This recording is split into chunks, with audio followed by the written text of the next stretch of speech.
नमस्कार, आओ मिलकर सीखे चैनल पर आपका हार्दिक स्वागत है। इस वीडियो में हम कक्षा 8 भूगोल की दैनिक पाठ योजना बनाना सीखेंगे। इस पाठ योजना में प्रकरण लिया है सूती वस्त्र उद्योग के उत्पादन क्षेत्र एवं उपयोग, जिसमें शिक्षण बिंदु है अहमदाबाद, ओसाका सूती वस्त्र के उपयोग। तो चलिए शुरू करते हैं। सर्वप्रथम लिखेंगे विद्यालय का नाम जहां आप ये लेसन प्रस्तुत करेंगे। कक्षा 8 विषय भूगोल और प्रकरण का नाम सूती वस्त्र उद्योग के उत्पादन क्षेत्र एवं उपयोग। यहाँ पर दिनांक, कालांश और समयावधि 30 मिनट। फिर दोस्तों एक टेबल ड्रॉ करके एक तरफ लिखेंगे शिक्षण उद्देश्य, दूसरी तरफ अपेक्षित व्यवहारगत परिवर्तन। शिक्षण उद्देश्य में पहला लिखेंगे ज्ञानात्मक, इसमें लिखना है विद्यार्थी सूती वस्त्र उद्योगों के उत्पादन क्षेत्र एवं उपयोग का प्रत्यास्मरण कर सकेंगे। विद्यार्थी सूती वस्त्र उद्योगों के उत्पादन क्षेत्र एवं उपयोगों का प्रत्याभिज्ञान कर सकेंगे। सेकंड पॉइंट है अवबोध, इसमें लिखेंगे विद्यार्थी सूती वस्त्र उद्योगों के उत्पादन क्षेत्रों का वर्गीकरण कर सकेंगे। विद्यार्थी सूती वस्त्र उद्योगों के उत्पादन क्षेत्र की व्याख्या कर सकेंगे। ज्ञानोपयोग, विद्यार्थी सूती वस्त्र उद्योगों के उत्पादन क्षेत्रों से प्राप्त ज्ञान का उपयोग अपने भावी जीवन में आवश्यकता अनुसार ग्रहण कर सकेंगे। विद्यार्थी सूती वस्त्र उद्योगों के उत्पादन क्षेत्रों से संबंधित प्राकल्पनाओं का परीक्षण करके निरूपण कर सकेंगे। फिर है कौशल, जिसमें लिखेंगे विद्यार्थी सूती वस्त्र उद्योगों के उत्पादन क्षेत्रों से संबंधित तथ्यों को सूचीबद्ध करके सारणी तैयार कर सकेंगे। विद्यार्थी सूती वस्त्र उद्योगों के उत्पादन क्षेत्रों को मानचित्र में प्रदर्शित करने की दक्षता प्राप्त कर सकेंगे। पांचवा पॉइंट है अभिरुचि, जिसमें लिखेंगे विद्यार्थी सूती वस्त्र उद्योगों के उत्पादन क्षेत्रों एवं उपयोग का अध्ययन करने में रुचि जागृत कर सकेंगे। विद्यार्थी सूती वस्त्र उद्योगों के उत्पादन क्षेत्रों से संबंधित गतिविधियों पर विचार विमर्श प्रस्तुत करने में रुचि ले सकेंगे। अभिवर्ती, विद्यार्थी सूती वस्त्र उद्योगों के उत्पादन क्षेत्रों के प्रति सकारात्मक दृष्टिकोण का विकास विकसित कर सकेंगे। विद्यार्थी सूती वस्त्र उद्योगों के उत्पादन क्षेत्रों के प्रति समीक्षात्मक दृष्टिकोण की भावना का निर्वाह कर सकेंगे। शिक्षण सहायक सामग्री, लपेट फलक, श्यामपट्ट, चौक, डस्टर, संकेतक, विश्व का सूती वस्त्र उद्योग के उत्पादन क्षेत्र का मानचित्र तथा कक्षा उपयोगी शिक्षण सहायक सामग्री। पूर्व ज्ञान में लिखेंगे विद्यार्थी सूती वस्त्र उद्योगों के उत्पादन क्षेत्रों एवं उपयोग के बारे में सामान्य जानकारी रखते हैं। प्रस्तावना, इसमें टेबल ड्रॉ करके लिखेंगे एक तरफ छात्राध्यापक क्रियाएं, दूसरी तरफ विद्यार्थी क्रियाएं। अगर आप छात्राध्यापिका हैं तो जहां पर भी छात्राध्यापक लिखा है उसकी जगह आप छात्राध्यापिका लिखेंगे। इसमें फर्स्ट क्वेश्चन लिखना है उत्तर दिशा में कौन सा पर्वत स्थित है? हिमालय पर्वत। हिमालय पर्वत किस देश में है? भारत देश में। भारत देश की अधिकतर जनसंख्या कहाँ पर निवास करती है? गाँव में। गाँव के लोग ग्रीष्म ऋतु में किस प्रकार के वस्त्र पहनते हैं? सूती वस्त्र, टेरिकोट आदि। सूती वस्त्र उद्योगों के उत्पादन क्षेत्र एवं उपयोग के बारे में आप क्या जानते हैं? समस्यात्मक प्रश्न। फिर है उद्देश्य कथन, जिसमें लिखेंगे आज हम सूती वस्त्र उद्योग के उत्पादन क्षेत्रों एवं उपयोग के बारे में विस्तार पूर्वक अध्ययन करेंगे। प्रस्तुतिकरण, इसमें दोस्तों टेबल ड्रॉ करके लिखेंगे शिक्षण बिंदु, छात्राध्यापक क्रियाएं, विद्यार्थी क्रियाएं, विधि पर विधि, श्यामपट्ट सार। शिक्षण बिंदु में पहला लेंगे अहमदाबाद। इसमें विकासात्मक प्रश्न में फर्स्ट क्वेश्चन लिखेंगे हम किस देश में रहते हैं? भारत देश में। भारत का मैनचेस्टर किसे कहा जाता है? अहमदाबाद को। अहमदाबाद के बारे में आप क्या जानते हैं? तो लिखेंगे निरुत्तर, विधि में प्रश्नोत्तर विधि। फिर है छात्राध्यापक कथन, जिसमें लिखेंगे अहमदाबाद गुजरात में साबरमती नदी के तट पर स्थित है। 1859 में यहाँ पहली सूती मिल स्थापित हुई थी। यह शीघ्र ही मुंबई के बाद भारत का दूसरा सबसे बड़ा वस्त्र निर्यात नगर बन गया। अहमदाबाद को प्राय भारत का मानचेस्टर कहा जाता है। अहमदाबाद कपास उत्पन्न करने वाले क्षेत्र के निकट स्थित है। यहाँ कच्चा माल आसानी से उपलब्ध होता है।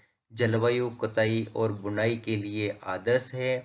गुजरात और महाराष्ट्र राज्य की घनी आबादी इस उद्योग को कुशल और अर्धकुशल श्रमिक उपलब्ध कराते हैं। सुविकसित सड़कें और रेल मार्गों का जाल सूती वस्त्र को देश के विभिन्न भागों से आसानी से पहुंचाने में मदद करता है। इसके नज़दीक में मुंबई पत्तन इसे मशीनों का आयात करने और सूती वस्त्र के निर्यात की सुविधा प्रदान करता है। विद्यार्थी क्रिया में लिखेंगे। विद्यार्थी ध्यानपूर्वक सुनेंगे तथा मुख्य बिंदु को अपनी अभ्यास पुस्तिका में लिखेंगे।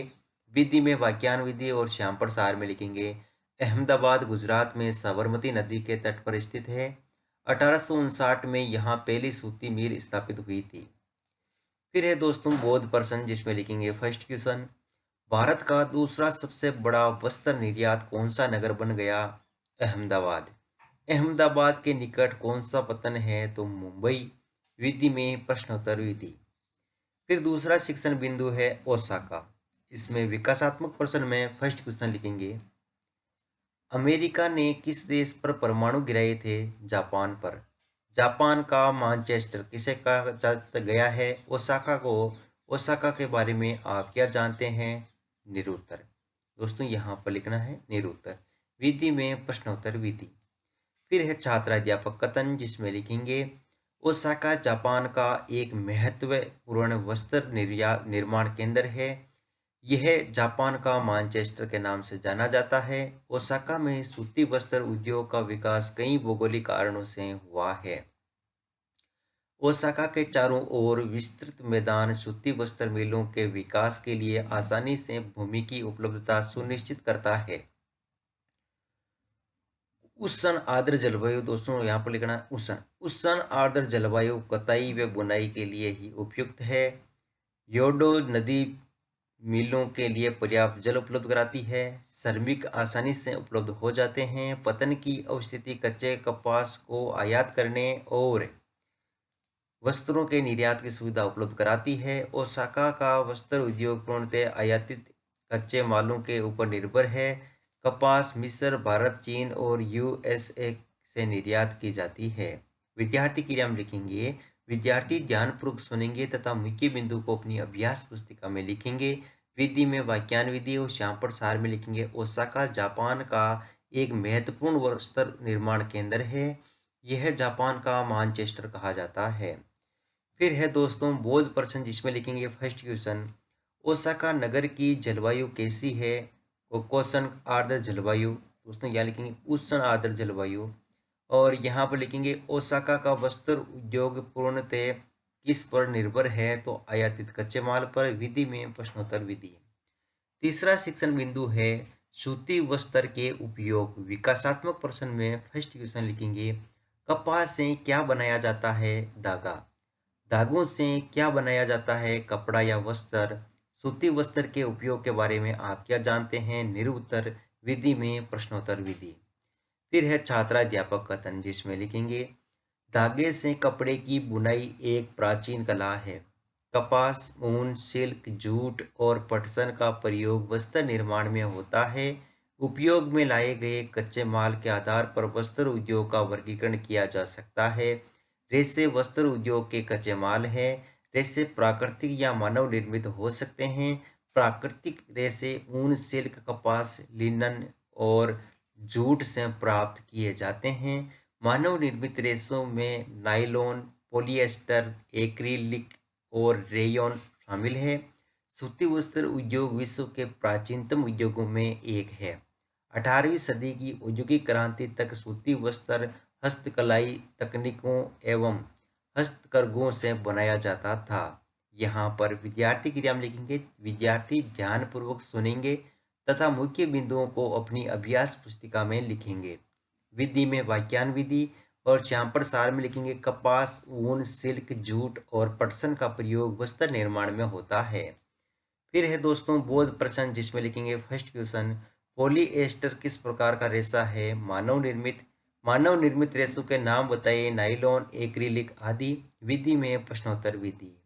अंत में है दोस्तों मूल्यांकन प्रश्न। तो फर्स्ट क्वेश्चन लिखेंगे, निम्नलिखित में से मानव निर्मित रेशा है? ऊन, सिल्क, रेयॉन, जूट। विश्व के प्राचीनतम उद्योगों में से एक है सूती वस्त्र उद्योग या लोहा इस्पात उद्योग। धागे से कपड़े की बुनाई एक प्राचीन कला है। सत्य या असत्य। कपास किन किन देशों द्वारा आयात की जाती है? अहमदाबाद कौन सी नदी के तट पर स्थित है? गृह कार्य में लिखेंगे, सूती वस्त्र उद्योगों के उत्पादन क्षेत्रों का वर्गीकरण कीजिए। सूती वस्त्रों के उपयोग बताइए और अंत में परिवेक्षक टिप्पणी।